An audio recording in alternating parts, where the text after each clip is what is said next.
Welcome my channel.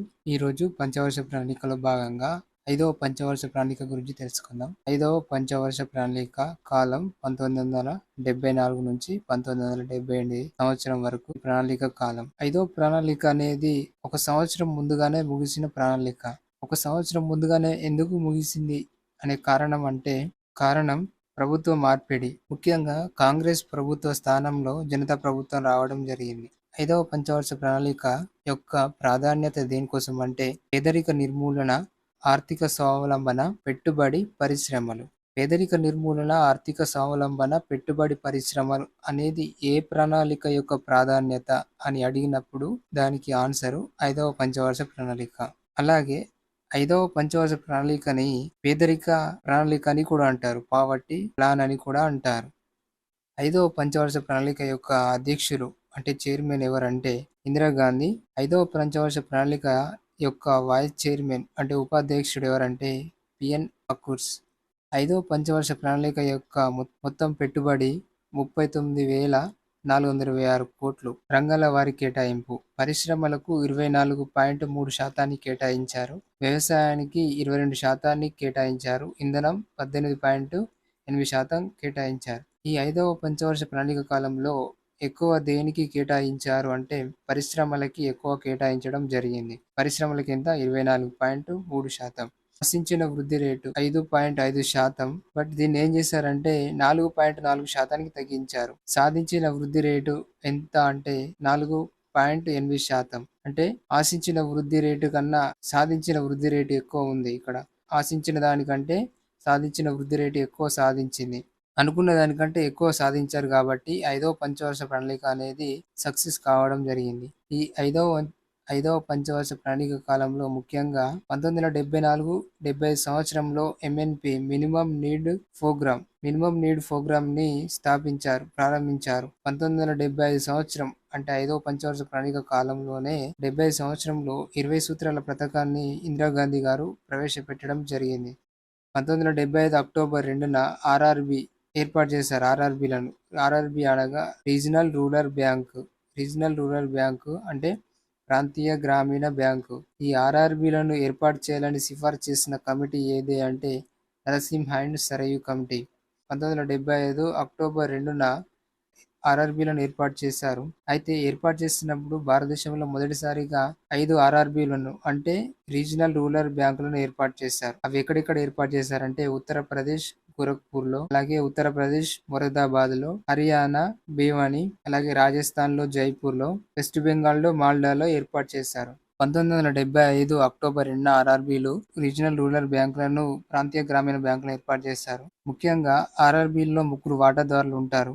ఎవరెవరంటే కేంద్ర ప్రభుత్వం, అలాగే రాష్ట్ర ప్రభుత్వం, అలాగే ప్రాయోజిత చెందిన బ్యాంకు. కేంద్ర ప్రభుత్వం వాటా 50%, రాష్ట్ర ప్రభుత్వం వాటా 15%, ప్రాయోజితం చెందిన బ్యాంకు వాటా 30%. ప్రాయోజిత చెందిన ఏదైనా వాణిజ్య బ్యాంక్ అనేది కమర్షియల్ బ్యాంక్ గా పనిచేస్తుంది. ఈ రీజనల్ రూరల్ బ్యాంకుల యొక్క ముఖ్య ఉద్దేశం ఏంటంటే గ్రామీణ ప్రాంతాల వారికి రుణాలు అందించడం. రైతుల యొక్క చేతి వృత్తుల వారు స్వయం సహాయ గ్రూపులకు రుణాలను అందించడం ఆర్ఆర్బి యొక్క ముఖ్య ఉద్దేశం. ఈ ఆర్ఆర్బిలను అనేటివి 5వ పంచవర్ష ప్రణాళిక కాలంలో చేయడం జరిగింది. ఇండియాలో ప్రస్తుతం ఆర్ఆర్బిల సంఖ్య 43 ఆర్ఆర్బిలు ఉన్నాయి. తెలంగాణలో ఆర్ఆర్బిలు సంఖ్య 2.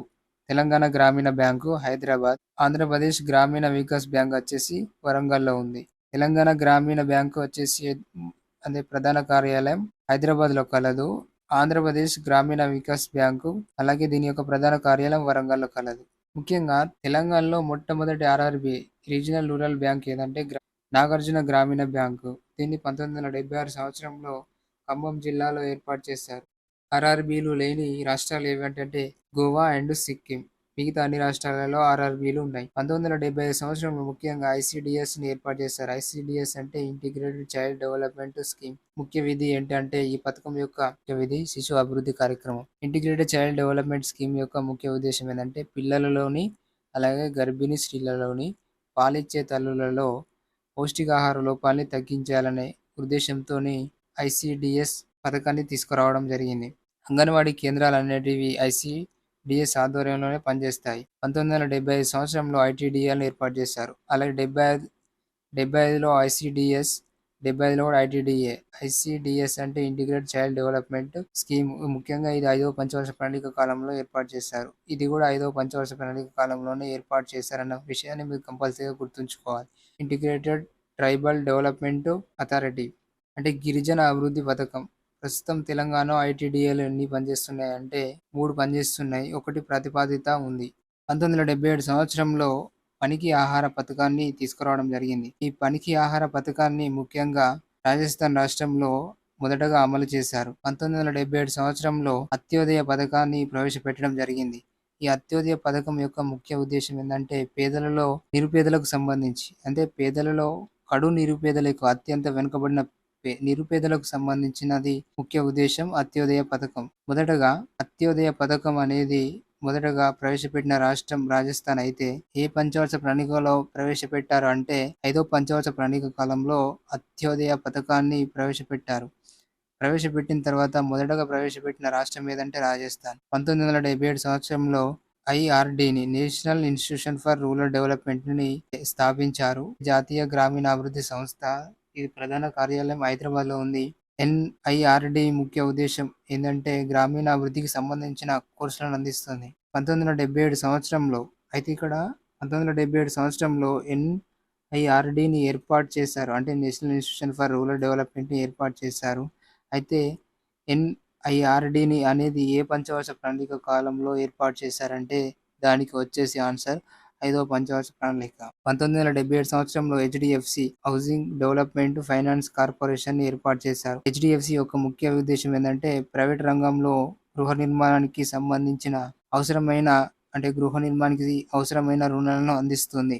1977 సంవత్సరంలో అసైన్డ్ భూముల బదలాయింపు నిషేధ చట్టాన్ని తీసుకురావడం జరిగింది. అయితే అసైన్డ్ భూముల బదలాయింపు నిషేధ చట్టం అనేది 1917 సంవత్సరంలో చట్టాన్ని తీసుకురావడం జరిగింది. అయితే ఈ అసైన్డ్ భూముల బదలాయింపు నిషేధ చట్టం అనేది ఏ పంచవర్ష ప్రణాళిక కాలంలో అంటే దానికి ఆన్సర్ వచ్చేసి 5వ పంచవర్ష ప్రణాళిక కాలంలో తీసుకురావడం జరిగింది.